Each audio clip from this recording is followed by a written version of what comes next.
Bíblias em Atos 1:8. Aliás, 6-8. Atos 1, 6-8.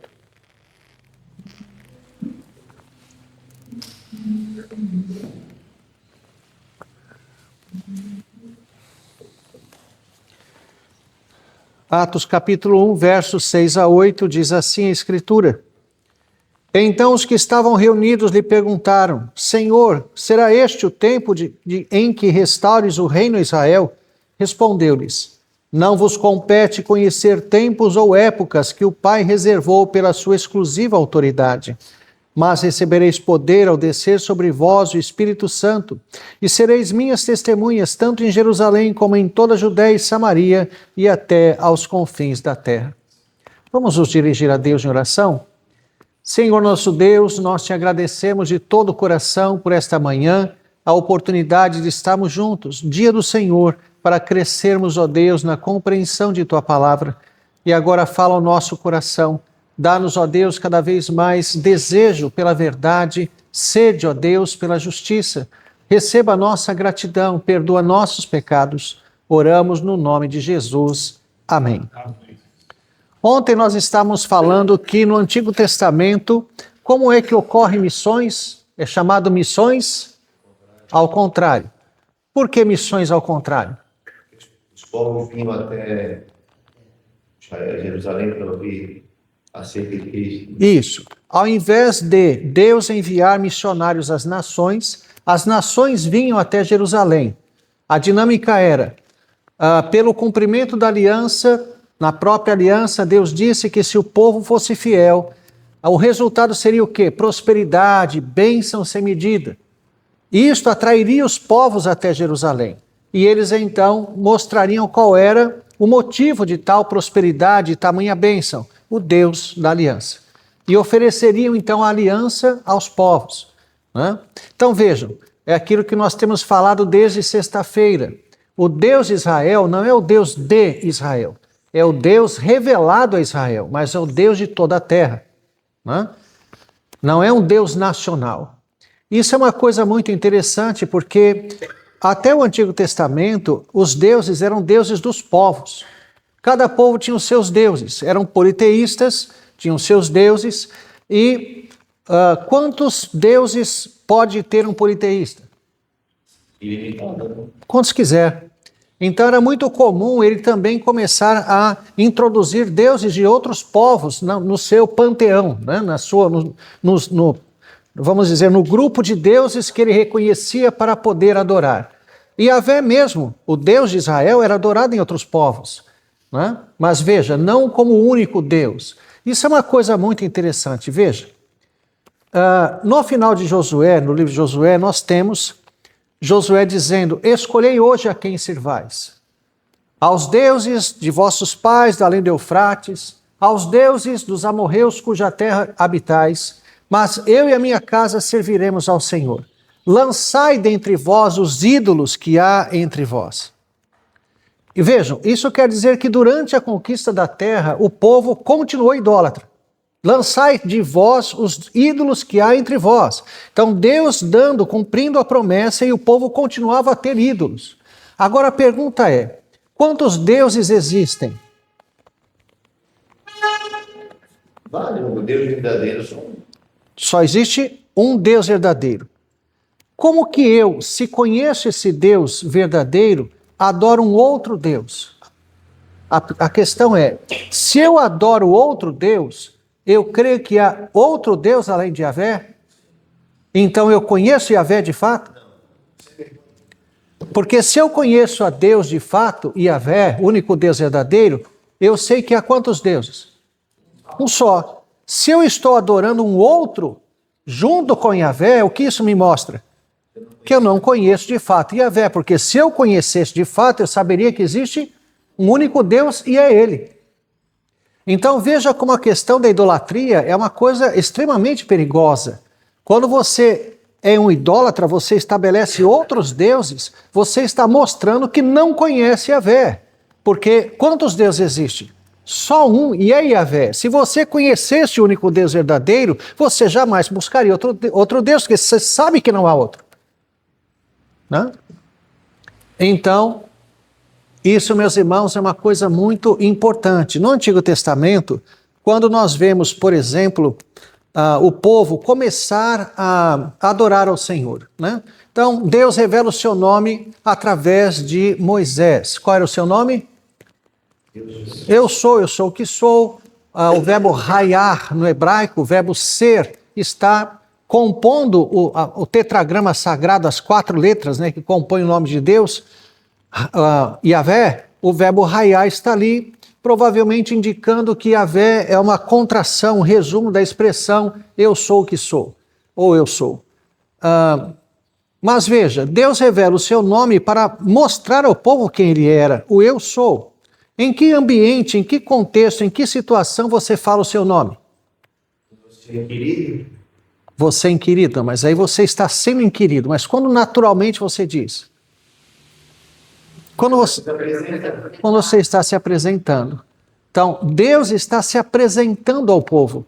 Por quê? Porque o conceito de Deus, antes de Deus revelar o seu nome, era o Deus de nossos pais. Qual é o nome? Não sei. É o inominado. Não sei. Então, Deus revela o seu nome através de Moisés. E quando ele faz isso, ele não está apenas dizendo o seu nome, mas ele está se apresentando, ele está buscando o povo para um relacionamento, né?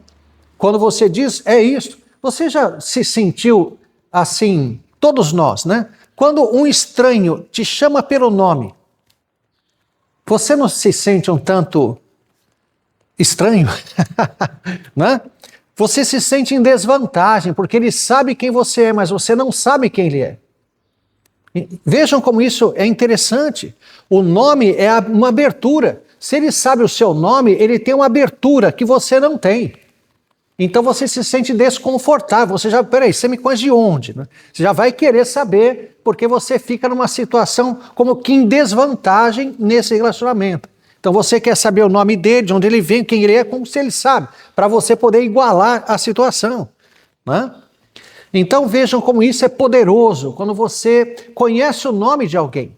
Então quando Deus revela o seu nome, ele está se abrindo para um relacionamento, está dizendo, eu sou Yahvé, eu sou o que sou, este é o meu nome, né? Para que o povo então se aproximasse dele. Mas então vejam, quando o povo estava no Egito, você tem os deuses do Egito. O povo conhecia, sabia os deuses do Egito, são deuses geralmente híbridos, né? Misturados homem e animal, né? Horus, você tem Horus, que é cabeça de falcão, corpo de homem, né? Você tem Anubis, que é se não me engano, é ele que tem o corpo de cabeça de lobo, de chacal e corpo de homem. Então todos eles são híbridos, e às vezes até animais, como o crocodilo era divinizado também, era um deus para o Egito. Então veja, são vários deuses, mas eram deuses nacionais. Então a pergunta é, quando Moisés chega e diz que o Deus dos pais o mandou, que o nome dele é Eu Sou, o que o povo entendeu? Será que ele entendeu que este era o único Deus verdadeiro? Ou o povo entendeu que este era o Deus de Israel, o Deus nacional, assim como os povos têm os seus deuses, o Deus de Israel é este, Yahvé.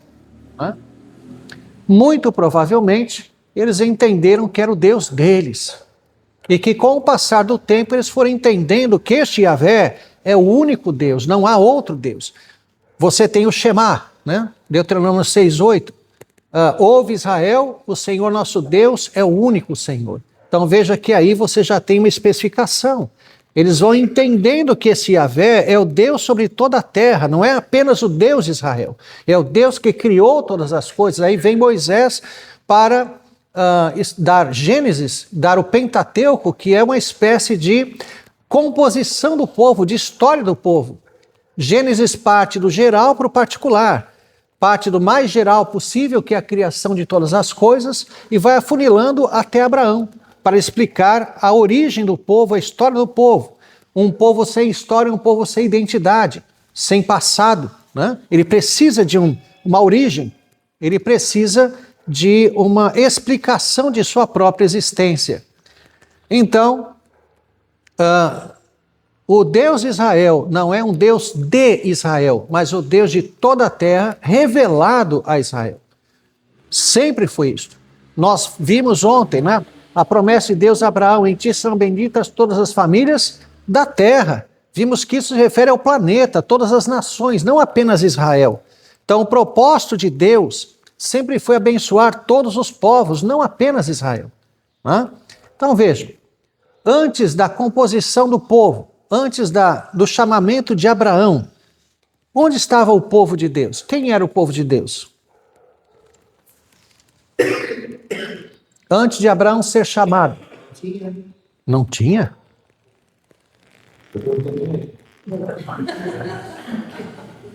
Isso não foi uma pergunta, foi uma afirmação, não tinha. Veja, lembram-se que nós falamos da doutrina do remanescente fiel? O que é a doutrina do remanescente fiel?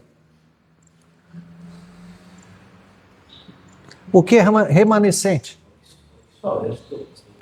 Isso. Lembra-se que nós falamos disso? Não se esqueçam, essa doutrina é muito importante. Nunca houve ou haverá tempo em que não haja povo de Deus na terra. Sempre haverá povo de Deus na terra. Então, Elias, por exemplo, fala: Senhor, mataram todo mundo, todos os profetas, eu fiquei sozinho. Deus diz: não, eu guardei para mim 7.000 que não dobraram os joelhos a Baal. Então, mesmo quando você acha que você está sozinho, você não está. Né? Deus guardou os seus, ainda que um remanescente, um pequeno número, mas existe um povo de Deus que Deus guardou. Nunca haverá momento em que não haja povo de Deus sobre a terra. Então a questão é, antes de Abraão, onde estava esse povo?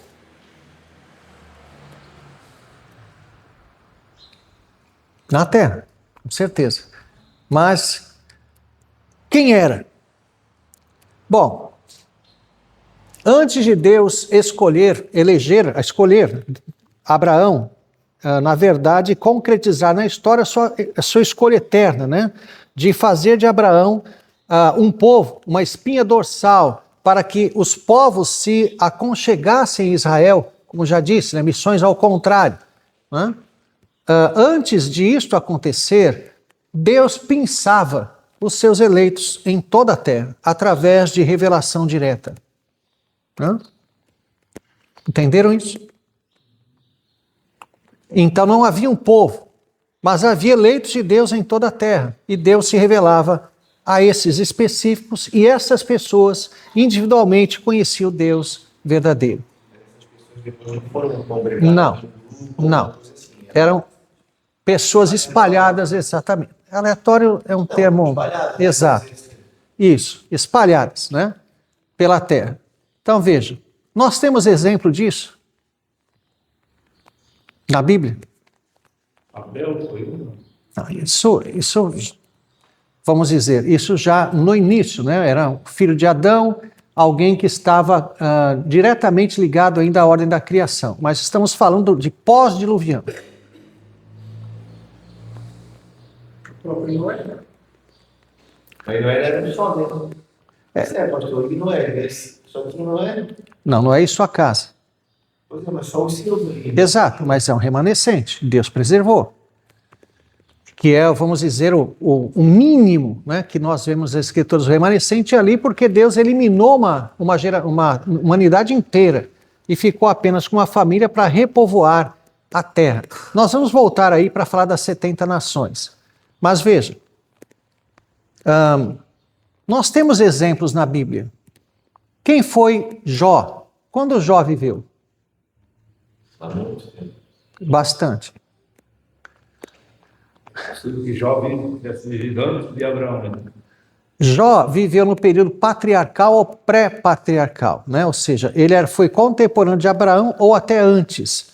Por que eu posso dizer isso? Porque Jó sacrificava pelos seus filhos. Porque não há nenhuma referência a Israel no livro. Não há referência a povo. Então ele vivia uma época, ou ali, contemporâneo de Abraão, onde havia patriarcas, né? Ou seja, o homem da casa, o Senhor, ele era profeta, sacerdote e rei, ele era aquele que governava a sua casa, era aquele que falava de Deus para a sua casa e aquele que representava a sua casa diante de Deus. Os patriarcas eram isso. Noé sacrificava pelos seus filhos. Nós vemos isso no capítulo 1. E não há nenhuma referência a Israel, povo, lei, qualquer coisa.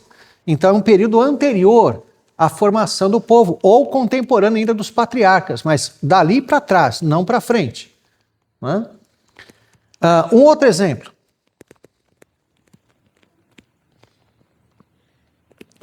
Melquisedeque. Quem foi Melquisedeque? Não, mentira, esse era Jetro. Ele é sacerdote do rei Altíssimo, sacerdote de Salém. Salém é Jerusalém, Melquisedeque em hebraico quer dizer rei de justiça. E ele era rei de Salém. Salém é Jerusalém. Jerusalém quer dizer fundamento da paz. Não é? E ele reinava, portanto, em Jerusalém na época de Abraão. E quando nós vemos o autor aos Hebreus falar que quem paga o dízimo é inferior àquele que recebe, ele coloca Melquisedeque acima de Abraão. E diz que ele era sacerdote do Deus Altíssimo. O Deus Altíssimo é El Elyon, em hebraico. O Deus que Abraão adorava era o El Shaddai, o Deus Todo-Poderoso. É interessante que ele então vê que o El Elyon de Melquisedeque é o seu mesmo El Shaddai. Ele reconhece o único Deus verdadeiro que Melquisedeque adorava com o nome de El Elyon, o Deus Altíssimo. Pastor, você já viu algumas correntes que falam que uma cristofania, que Melquisedeque era Jesus? Não é Jesus. Ele é um tipo de Cristo, é diferente. Né? O que é um tipo? Um tipo é uma linguagem teológica de uma figura profética, uma figura que tem um cumprimento. Então, se distingue da figura exatamente pelo cumprimento. Todo tipo tem um antítipo. O antítipo é o cumprimento do tipo. Então, se você tem uma figura, né, uma linguagem figurada, isso representa tal coisa, é simbólico, tá, tudo bem. Mas o tipo é mais do que isso. Ele é uma figura que aponta para um cumprimento, como se fosse uma profecia. Entende isso? É uma figura que vai alcançar um cumprimento lá na frente. Melquisedeque, ele existiu, mas ele é uma figura de Cristo. É um tipo. Então, ele representa Cristo na sua época, uma figura, não como se ele estivesse manifestando Cristo ali, não é isso. Ele é uma figura de Cristo em sua época. Esta figura de Melquisedeque aponta para Cristo, para o cumprimento, para a vinda do Messias que viria como profeta, sacerdote e rei, rei de Salém, de Jerusalém, o Messias, etc. É a figura de Melquisedeque cumprida de uma forma plena, lá na frente, como Cristo, como Jesus. Então ele é um tipo. Né? Não faz sentido que fosse Cristo, né? Qual seria o objetivo? Nenhum. O autor aos Hebreus pega a figura de Melquisedeque exatamente numa abordagem tipológica, para mostrar que Jesus é da ordem de Melquisedeque, que não tem começo nem fim. O que isso significa? Já me adiantei. Não tem começo nem fim. Será que... Foi o que eu perguntei. Exato. Então veja, será que a gente corre o risco de encontrar Melquisedeque aí, porque não tem começo nem fim? Claro que não. Começo e fim, para um judeu, especifica a linhagem. A linhagem dos sacerdotes em Israel era qual? Levita. No sumo sacerdote era araônica e depois especificado ainda a ordem zadoquita a partir de Davi. Então veja, você tinha uma linhagem, começo e fim. Né? Um percurso de genealogia. Mas Jesus não tem. Não que ele não tem genealogia, ele não tem percurso sacerdotal. Ele é um sacerdote fora da ordem do Antigo Testamento. Por isso, o autor aos Hebreus pega a figura de Melquisedeque, que não era do povo de Deus, né? É nessa época aí, não era do povo de Deus no sentido descendente de Abraão, ele não era, ele era de outro povo, né? Ele era um cananeu que conhecia Deus verdadeiramente, e era um sacerdote do Deus Altíssimo. E pega então um estrangeiro, que portanto não tem linhagem alguma de Israel, para dizer que Jesus é sacerdote para sempre.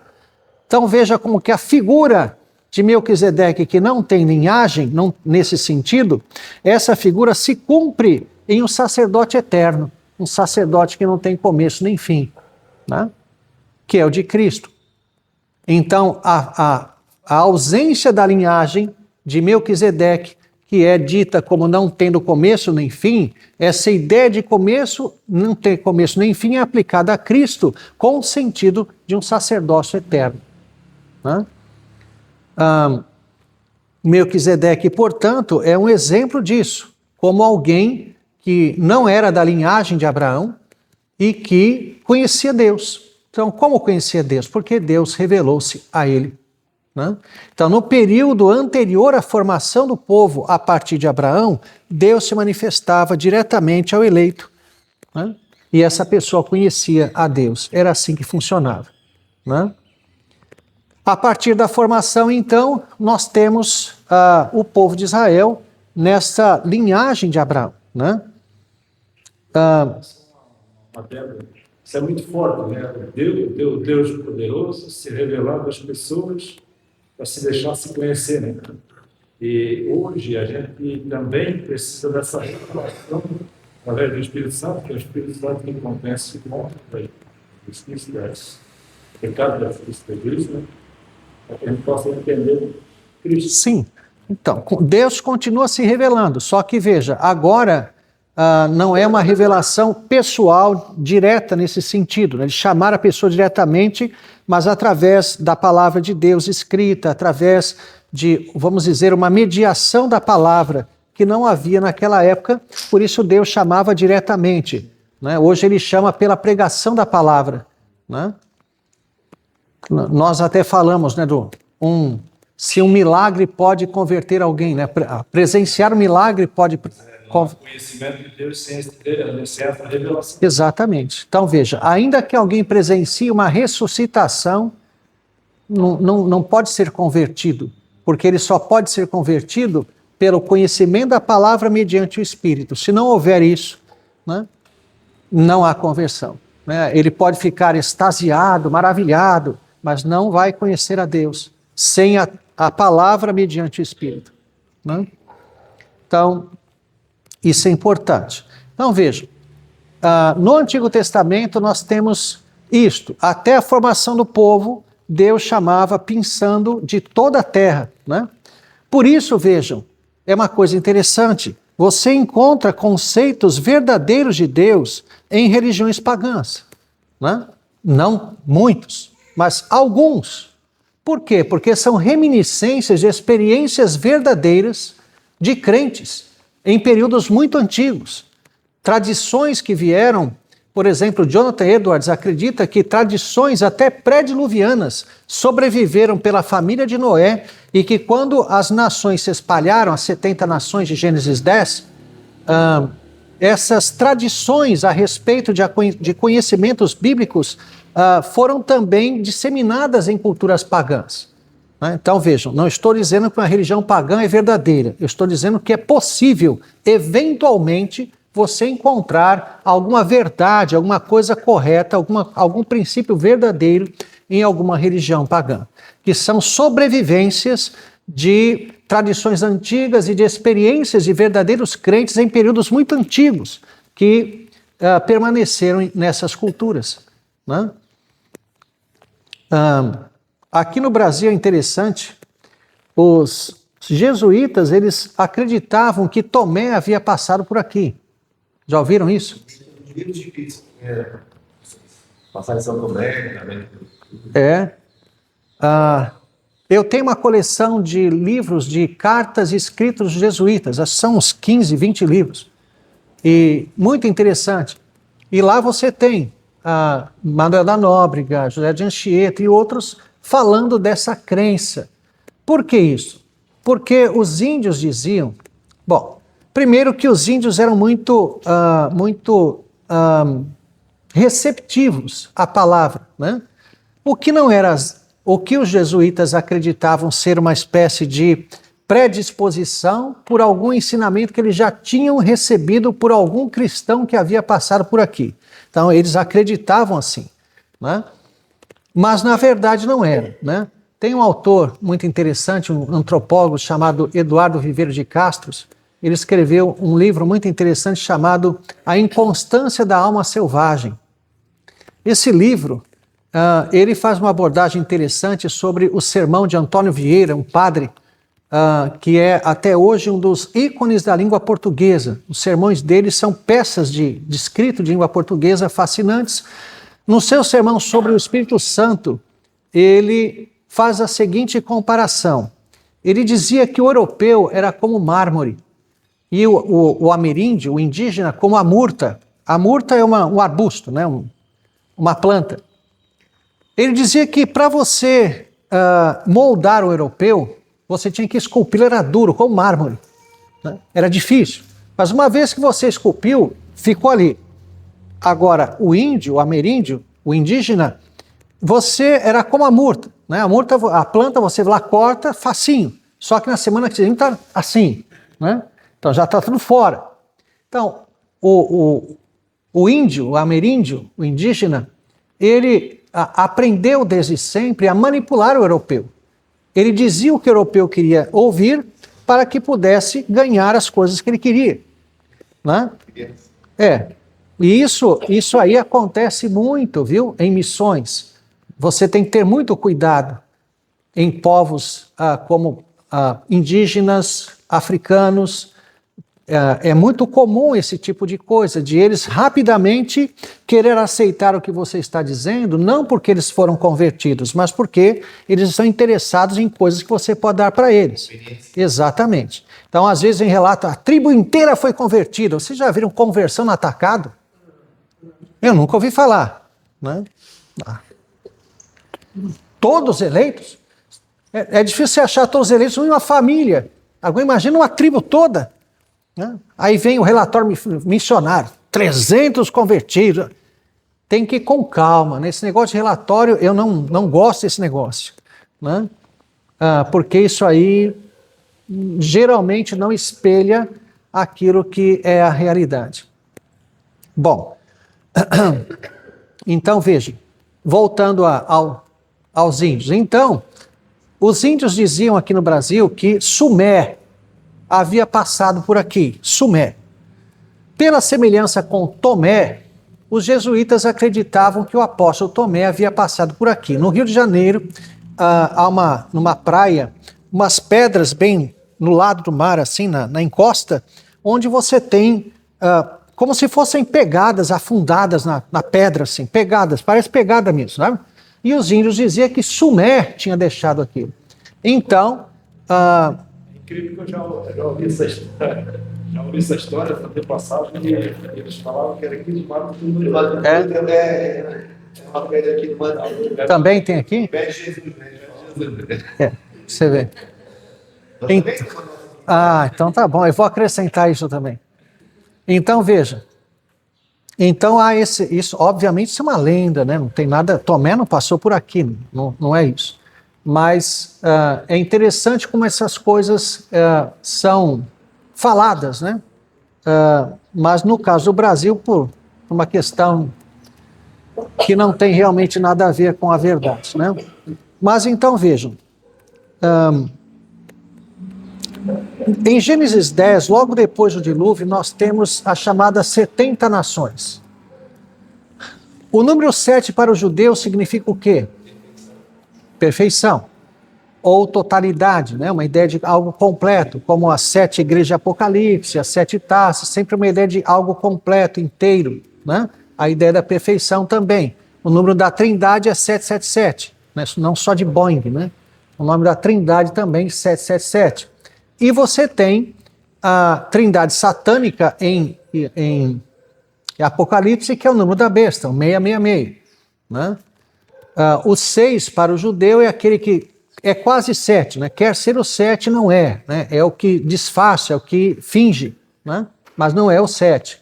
Então, mas veja, o número 7 na numerologia significa isso, perfeição ou completitude.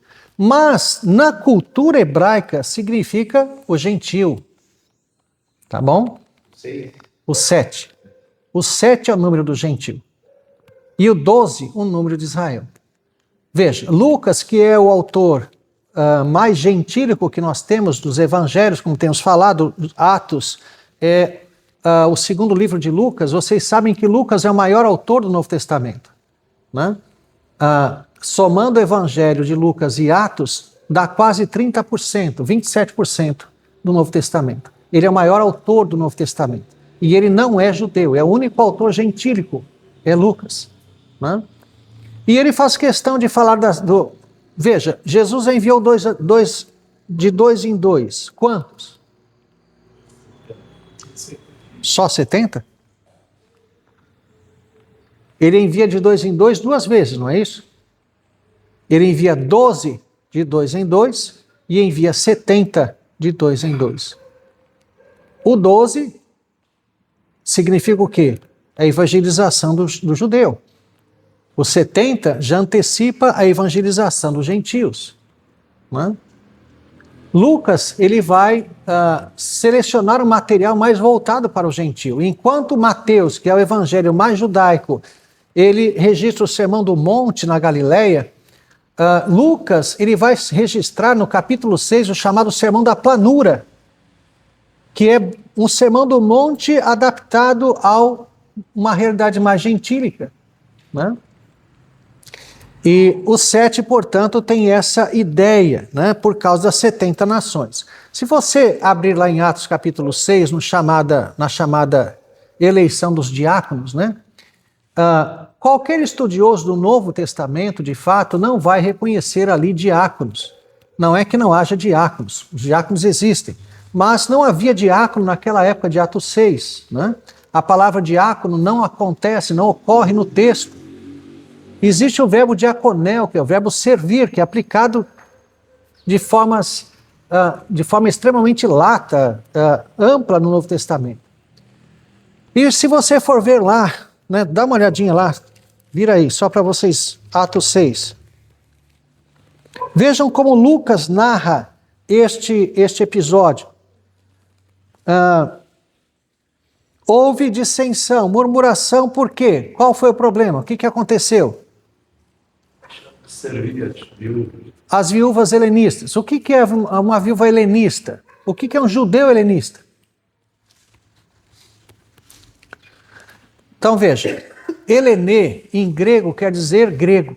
Helena quer dizer grega. Tá? Então um judeu helenista é um judeu de fala grega. É um judeu nascido fora da Judéia. Um judeu de cultura grega, mas judeu. O que acontecia? Os judeus não cristãos, os judeus da Judéia, eles tinham uma prática muito nobre de acolher as viúvas verdadeiramente viúvas. O que era uma viúva verdadeiramente viúva?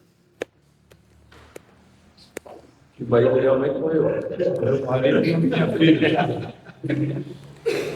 Era uma viúva com uma idade já avançada, cujo marido havia morrido e não tinha filhos para cuidar dela. Porque se ela fosse uma viúva jovem, ela teria que se casar. Ela se casaria logo. Houve apoio, hein? Tem que trabalhar. Certo. Então veja, uma viúva já com uma certa idade, que já não atraísse mais um casamento, ela não teria condições de sustento.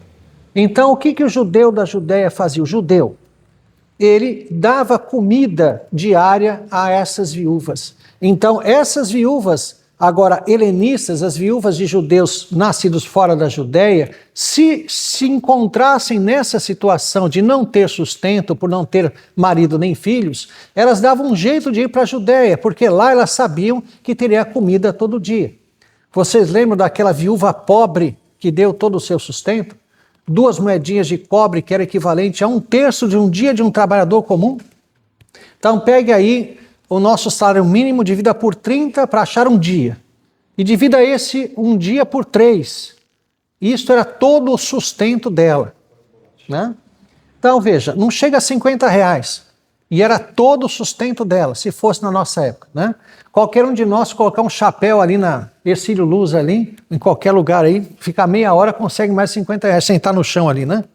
Então veja, ela era uma mendiga, uma viúva que não tinha nada, não tinha sustento e que era sustentada assim pelos judeus.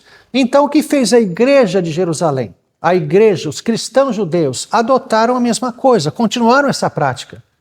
Mas, em certo momento, começou a discriminar as viúvas nascidas fora da Judéia, privilegiando as viúvas da Judéia, dentro da igreja. Então, este foi, vamos dizer, o estupim do estabelecimento dessa liderança que nós vemos aqui. Como é que os apóstolos são chamados no verso 2? Está aí, como eles são chamados? É isso? Não. No verso 2, como os apóstolos são chamados? 12. Os 12. 12 é um número, né? Mas veja, esse número representa o quê? Os apóstolos, 12. Quantos eles deveriam escolher? 2. Não. Está aí. Eles tinham que eleger quantos? 7. Por que não 5, 8, 10? Por que 7? Porque, veja, eram judeus helenistas. Judeus nascidos fora da Judéia.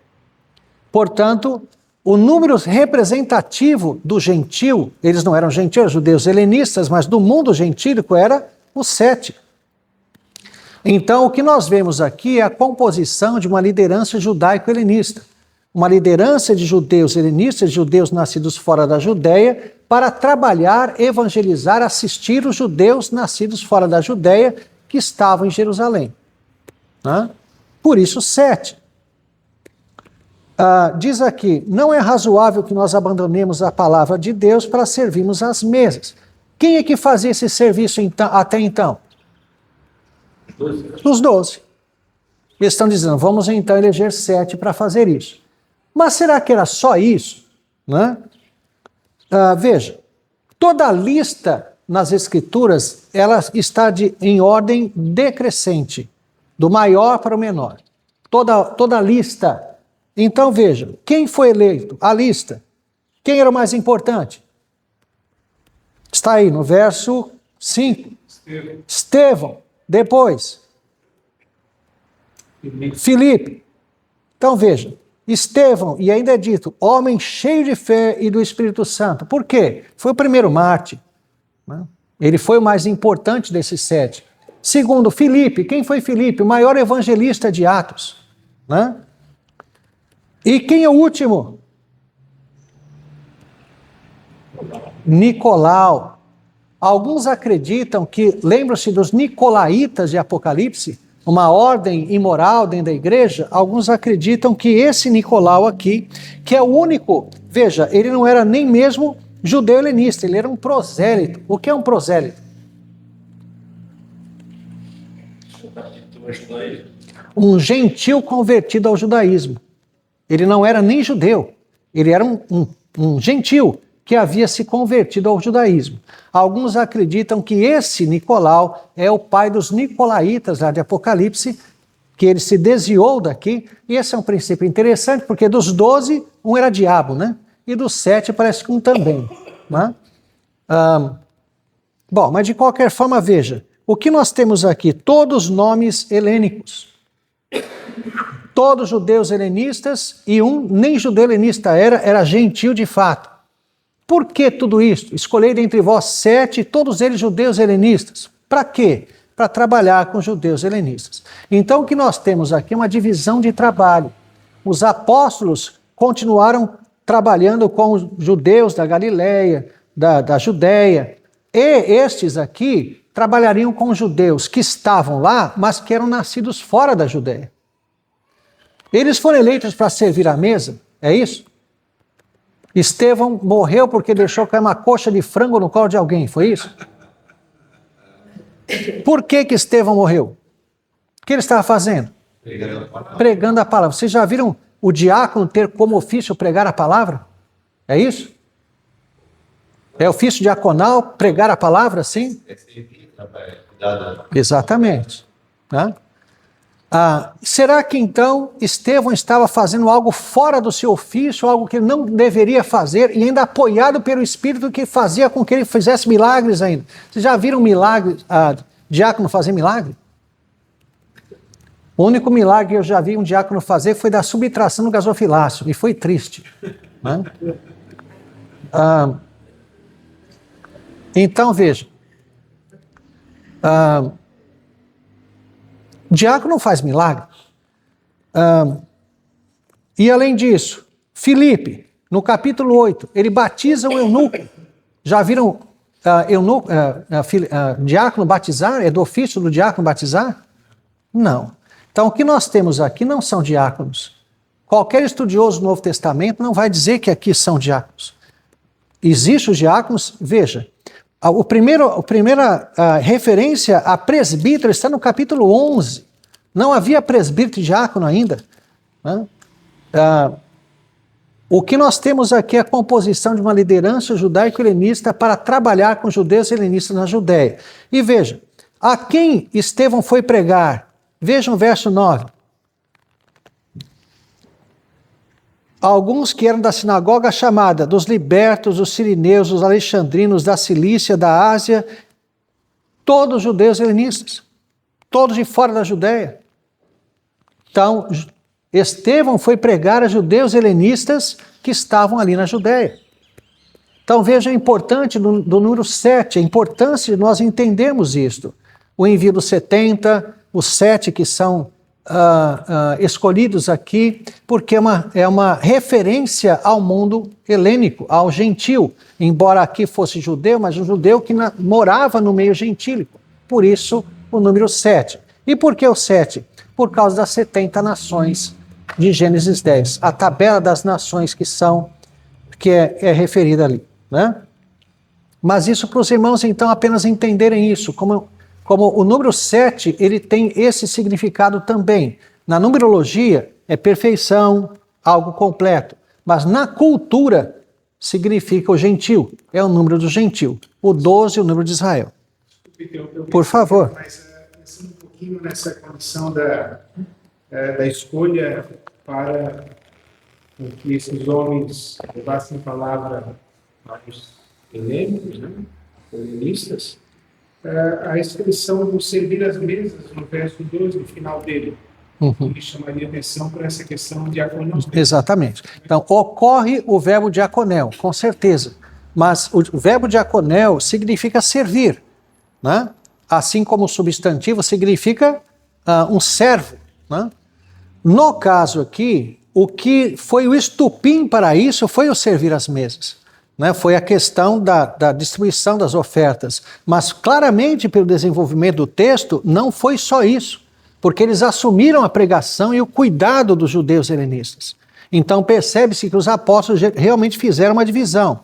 Não que esses 7 fossem no mesmo nível dos apóstolos. Porque, veja, quem evangeliza Samaria? Filipe. Mas, depois desce Pedro e João, oram por eles para que eles recebessem o Espírito.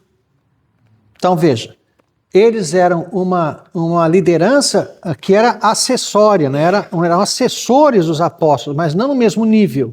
Né? Os apóstolos continuavam sendo o padrão da liderança, a liderança maior. Né? E certamente esses 7, eles também existiram por um tempo determinado. Nós não vemos continuidade disso. Foi num período de início, né, da igreja. Né? Tem uns aí que não se vê mais falar deles, né? Só se fala do Filipe e Estevão. Só, que temos aqui em Atos, sim. Exato, exatamente.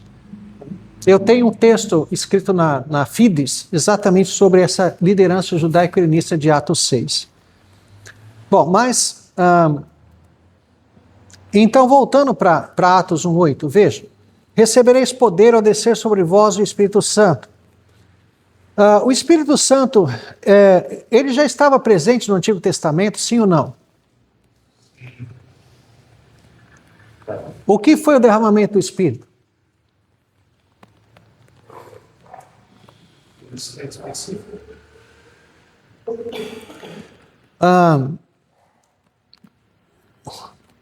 No Antigo Testamento, o Espírito Santo fazia o quê? Mas sobre alguns, como Davi, por exemplo, sobre o gênero de azeite, o gênero de Espírito, pode ser A unção, sim. Veja, o que o Espírito fazia no Antigo Testamento é exatamente a mesma coisa que faz no Novo. A mesma coisa. Então, o que é o derramamento do Espírito? É a diferença entre parcialidade e plenitude. Então, ele fazia a mesma coisa, só que numa era de uma presença parcial, de uma atuação parcial. No Novo Testamento, é uma atuação plena. Né? Então, por exemplo, havia dons espirituais no Antigo Testamento? Claro que sim, com certeza. Por exemplo, Profecia? sim. Veja, você tinha, mas aí foram orações, né? Não era dom. O dom você não ora, né? O dom você cura simplesmente, não tem oração no dom. Né? A sombra de Pedro curava. Isso é dom. Né? E não tem doença difícil nem fácil. Né? Então, veja como os neopentecostais deram uma acalmada aí depois da pandemia, porque não conseguiram dar conta da Covid. Né? Então, a questão de cura, deu um pouco de... Né? Abaixou um pouco porque ficou claro que não existe esse dom mais. Então, veja, não é que Deus não pode curar. Eu posso orar e, se na vontade de Deus, Ele cura. Isso não é dom de cura. Dom de cura é curar qualquer coisa, independente se a pessoa crê ou não. Isso é dom. Né? O dom de cura. Isso não existe mais. Né? Então, veja. O que nós vemos no Antigo Testamento são outros tipos de dons que Deus capacita a sua igreja de acordo com a necessidade dela. Então, havia, por exemplo, os dons militares. Davi diz assim: bendito o Senhor que me adestra as mãos para a guerra, os dedos para como é? As mãos para a guerra, os dedos para a batalha. Ou ao contrário, mas isso aí. Se você ler, por exemplo, o relato dos valentes de Davi, botam o Homem-Aranha e o Batman no chinelo. Né?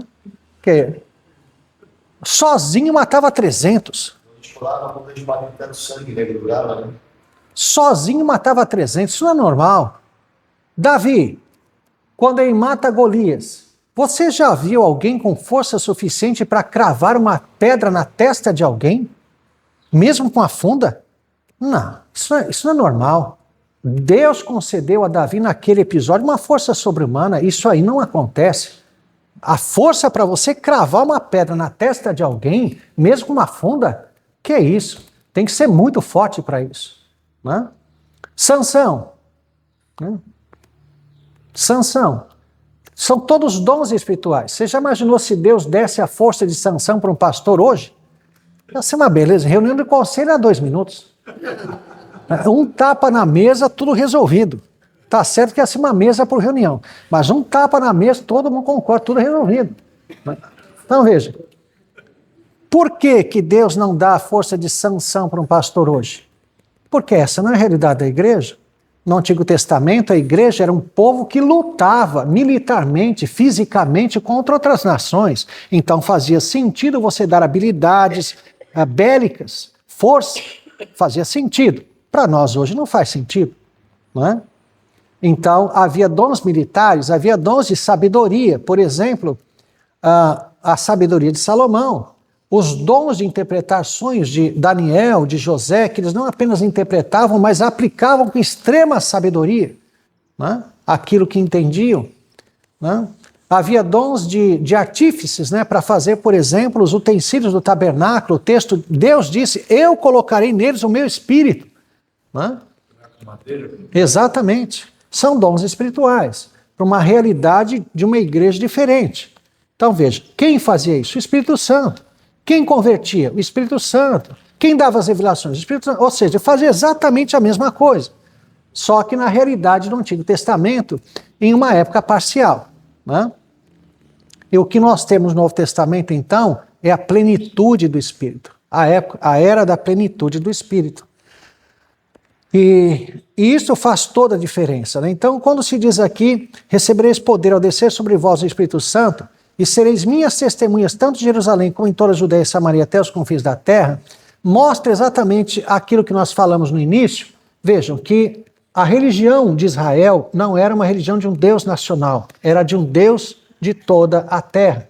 Os povos deveriam vir até Jerusalém. E o que nós temos aqui agora é Jesus dizendo que o cristianismo estabelecido por ele é a primeira religião de missão que existe. Não existia religião de missão. Nunca existiu uma religião com a responsabilidade de pregar a sua religião a outros povos. Nunca existiu. O cristianismo é a primeira religião de missão que existe. Né? A partir de então, houve o que era chamado de missão de imigração. O que é a missão de imigração? O que os árabes faziam, ou seja, se você tem uma comunidade árabe no Brasil, o que eles fazem? Põe uma mesquita ali. Para quê? Para servir os árabes, não para pregar para o brasileiro. Era assim, né? Agora eles descobriram o poder da religião e estão trabalhando na conversão de pessoas estrangeiras, mas eles não faziam isso. Era missão de imigração. O que os alemães fizeram no sul, né, Rio Grande do Sul, a intenção deles não era evangelizar o brasileiro, era trazer pastores alemães para trabalhar com a comunidade alemã. Era uma missão de imigração, não visava evangelização. Entende? Então, o cristianismo foi a primeira religião de evangelização que houve no mundo, de pregar a outros povos. E você tem aqui a base disto. É o Espírito Santo que capacita a igreja para pregar nos 4 cantos do mundo. Onde é que se cumpre isto aqui? Mas veja, ontem eu não falei sobre isso, né? Mas no Antigo Testamento nunca houve alguém que foi pregar a outro povo, sim ou não? Jonas.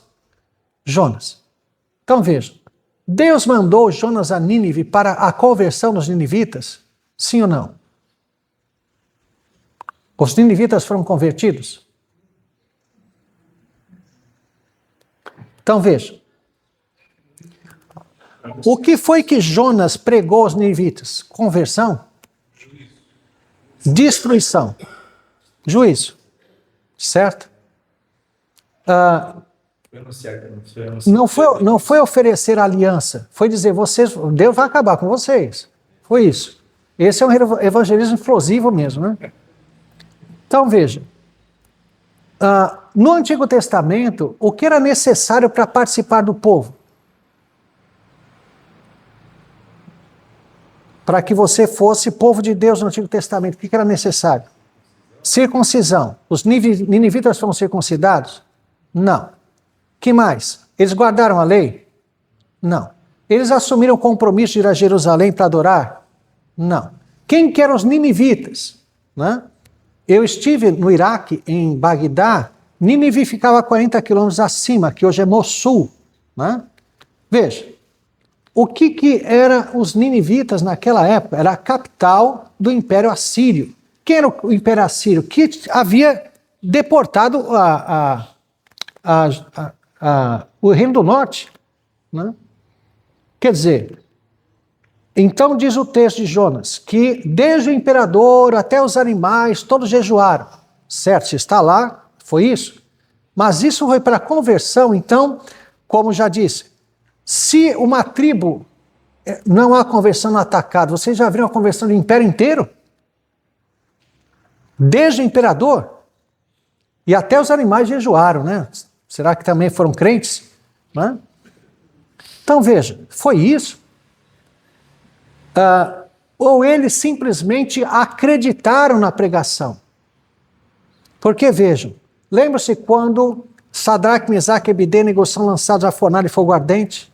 E aí Nabucodonosor olha, vê lá 4 e o quarto é semelhante ao filho dos deuses, ou seja, era um anjo. E quando então manda tirar, o que Nabucodonosor diz? Não há Deus como Deus de Israel. E aquele que falar contra o Deus de Israel será morto e a sua casa demolida. Por quê? Porque Nabucodonosor então foi crente, é isso? Não.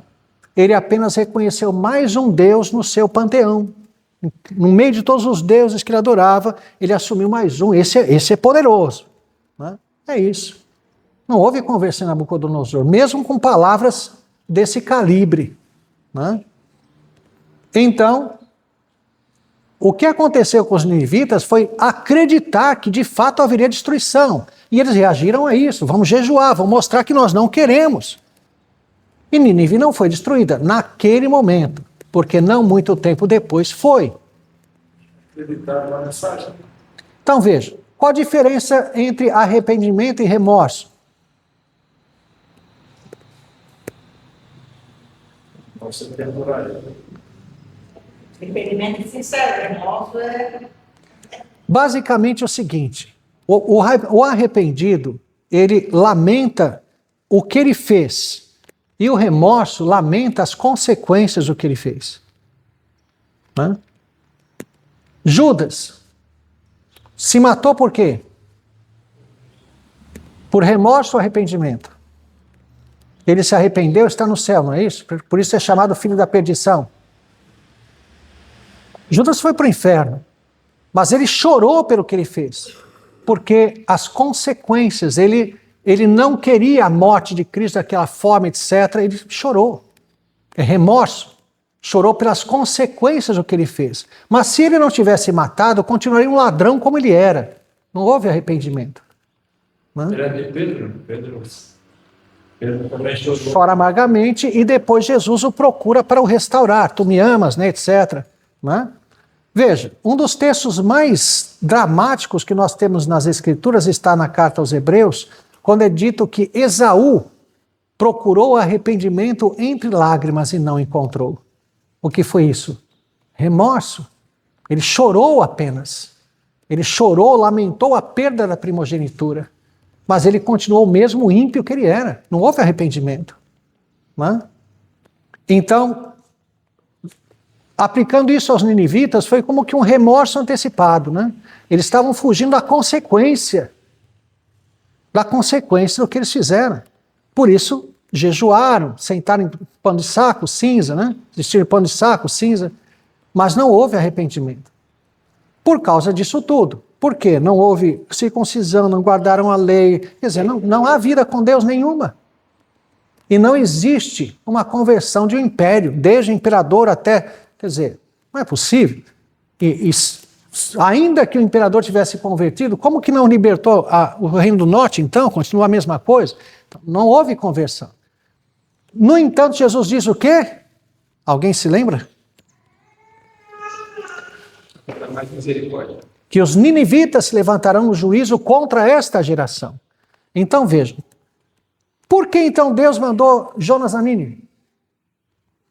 Qual foi o objetivo? Para que Jonas escrevesse ao seu povo. Qual é a mensagem do livro de Jonas? É Deus dizendo para o povo assim: vocês estão vendo aqueles miseráveis pecadores, pagãos? Eles acreditaram na palavra do meu profeta e vocês não acreditam. Essa é a mensagem do livro de Jonas. E tem tudo a ver com o que Jesus fala. Né? Ele diz: os ninivitas se levantarão no juízo contra essa geração. É o mesmo princípio. Os ninivitas, que eram pagãos, acreditaram na pregação de Jonas. E Jesus diz o quê? Eis aqui que é maior do que Jonas. Vocês não acreditaram, não acreditam em mim. Então os ninivitas vão ser levantados para dizer, olha, eles acreditaram, não que eles foram convertidos, mas eles acreditaram na palavra do profeta, mesmo sendo pagãos. E vocês que são povo de Deus, não acreditaram no Cristo na época de Jesus e na época de Jonas na pregação dos profetas. Esse é o argumento. Então, o livro de Jonas é um tapa na cara do povo, mostrando isso. Né? O profeta Isaías que diz, né, que o boi conhece o seu possuidor. O jumento, o dono da sua manjedoura, mas o meu povo não me conhece, o meu povo não tem entendimento. Né? Então veja, e sabe que quando Deus faz isso, é uma forma de humilhar o homem, né?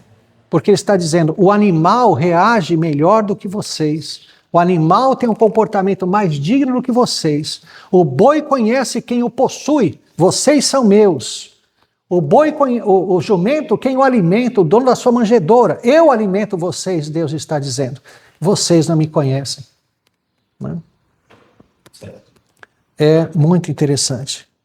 Bom, mas então vejam, o que Deus tem em mente com o derramamento do Espírito, já estou terminando, 5 minutinhos já encerro, é exatamente capacitar a igreja. Veja, qual foi o sinal do Pentecoste? O que aconteceu lá? O que aconteceu?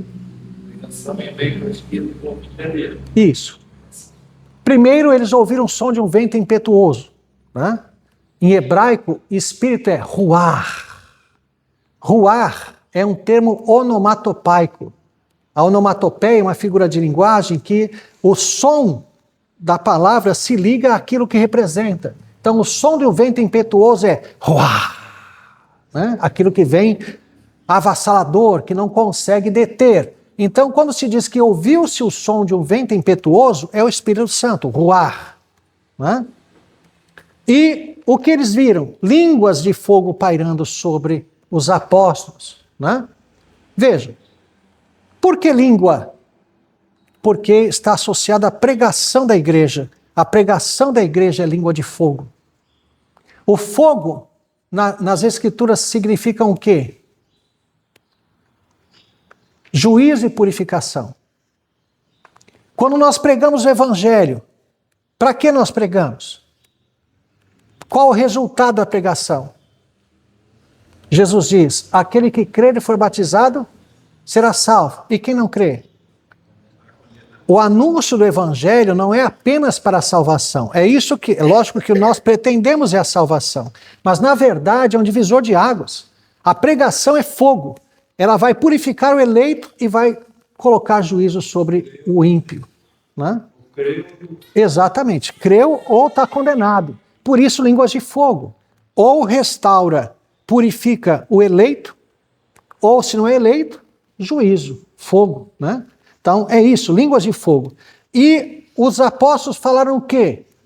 As línguas eram línguas internacionais da época. Não eram línguas estranhas, nem língua de anjo, nem língua de bebê, nada disso daí, né? Os apóstolos dizem, como nós os ouvimos falar em nossa própria língua. É mais do que claro isso, lá eram línguas estrangeiras da época. E são listadas 16 regiões e nações. Não somos partos da Mesopotâmia, da Roma, etc. Várias nações e regiões. Eram línguas estrangeiras da época. Eles dizem, como podemos ouvi-los falar em nossa própria língua? As grandezas de Deus. Então veja, o Espírito Santo leva a igreja a pregar o evangelho para que os povos, em suas próprias línguas, engrandeçam a Deus. Então veja, o Novo Testamento, ele tem essa ênfase missionária. A igreja, ela tem o DNA missionário, né? Ela tem a responsabilidade de falar de Cristo a todas as nações, né? E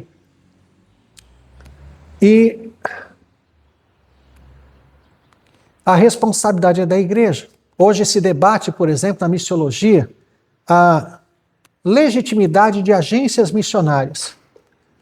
Uma agência missionária está ligada a uma denominação, ou pode ser interdenominacional.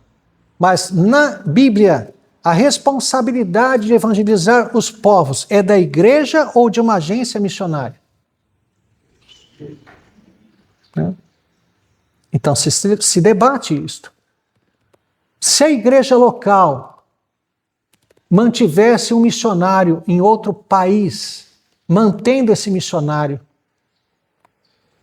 será que para a igreja isso não seria algo muito bom? O envolvimento direto com a missão? Mas como as igrejas ou não têm porte para isso, né? Não têm condições financeiras, né? Ou não têm, às vezes até interesse, então se criou agências, né? Para que faça isso em nome de uma denominação. Mas, biblicamente falando, a igreja é responsável, né? Aqui no Brasil mesmo tem ocorrido igrejas com algum porte ter os seus missionários, mandar seus missionários e mantê-los, né? Ter um envolvimento direto com missões. igrejas menores poderiam se associar, né? 2, 3 igrejas para fazer isso, né? Não podemos dizer necessariamente que uma agência missionária esteja errada, mas não é o que está nas Escrituras exatamente. A responsabilidade é da igreja, não de denominações, vamos dizer assim, né? E isso traria o contato direto da igreja, né? Então veja, vocês já ouviram aquela coisa, né, de que o que você pode fazer na obra missionária? Orar, contribuir ou ir? Você pode ir? Pode? Exatamente. Quem disse que você não pode? Né? Você já imaginou se cada crente tirasse 15 dias das suas férias e fosse para um campo missionário? Qual seria o impacto disso no mundo? Mas o que nós fizemos? Nós cristalizamos um modelo onde há profissionais de evangelização. Então eu pago para ele ir e eu fico. Né? Mas não é isso.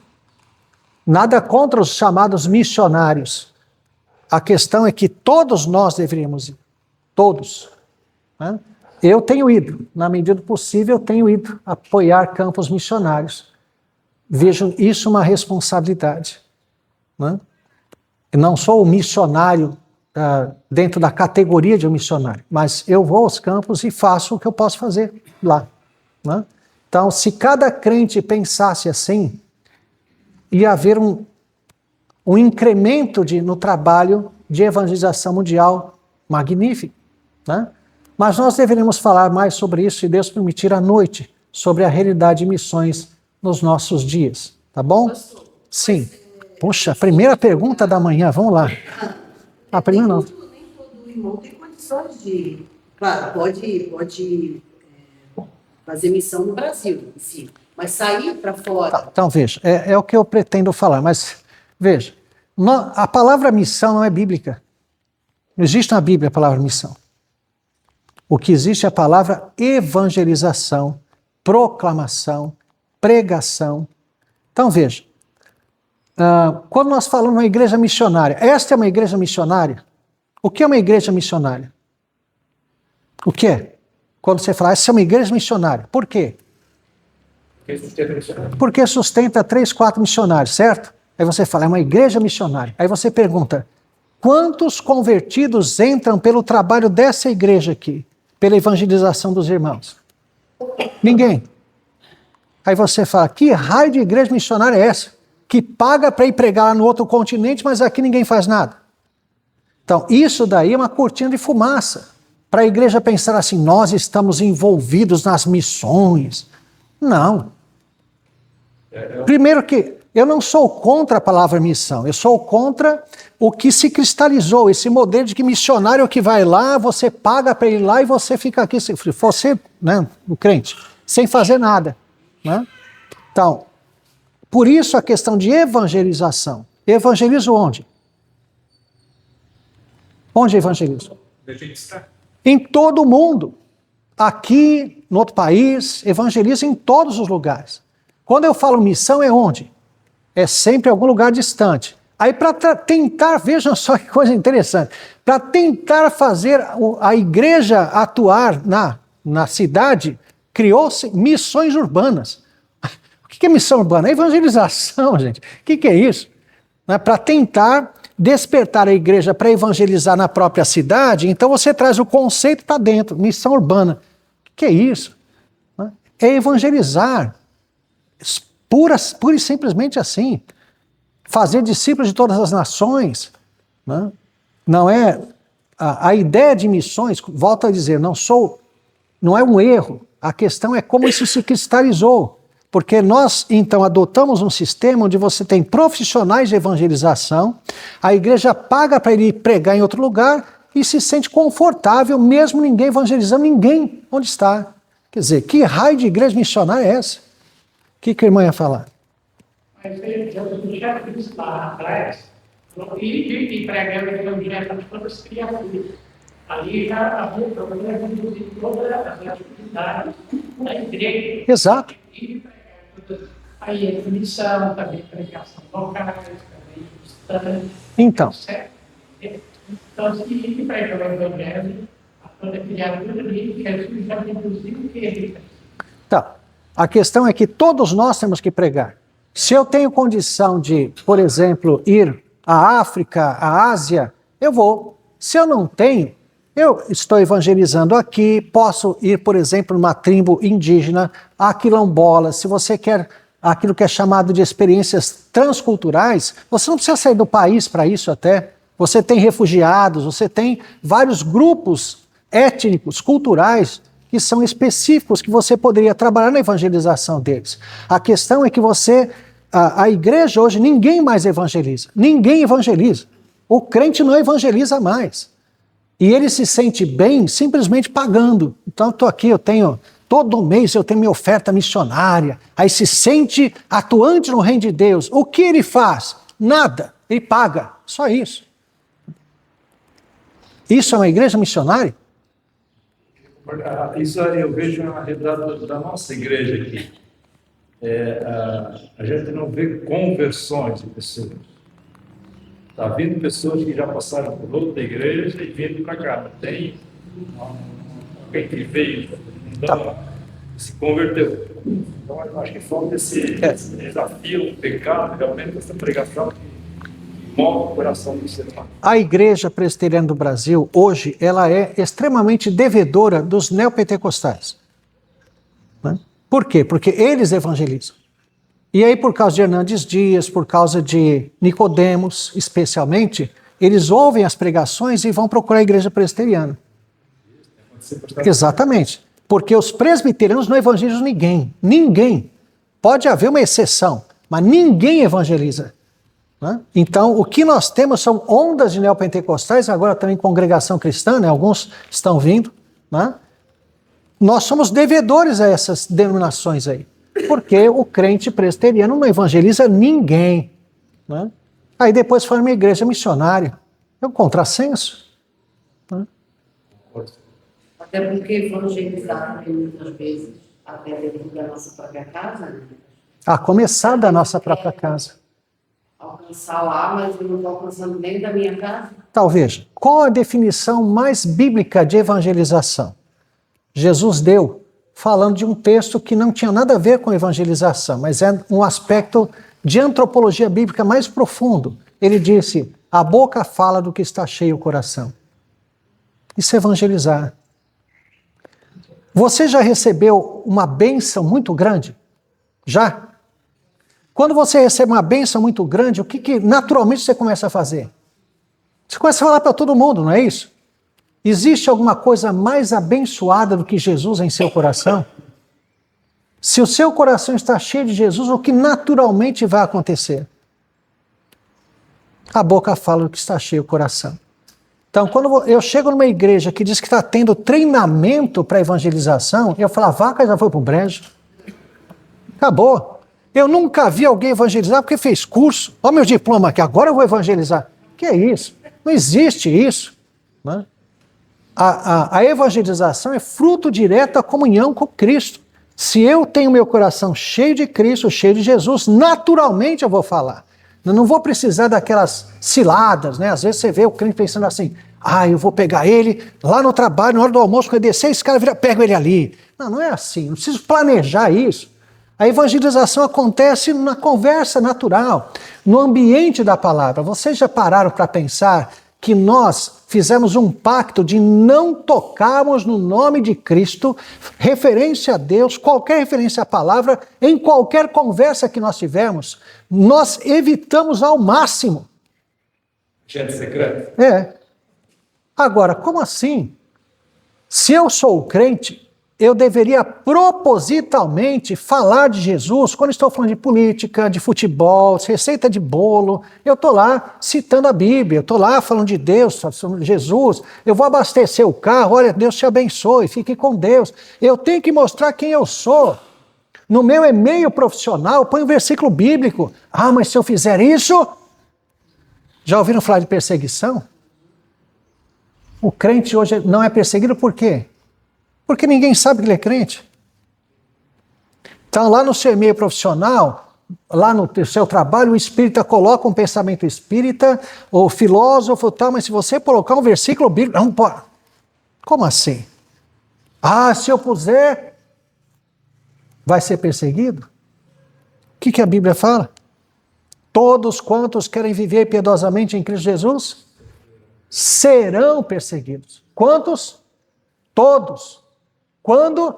Sempre. Né? Por que o crente hoje, né? A ilustração. Você tem duas igrejas.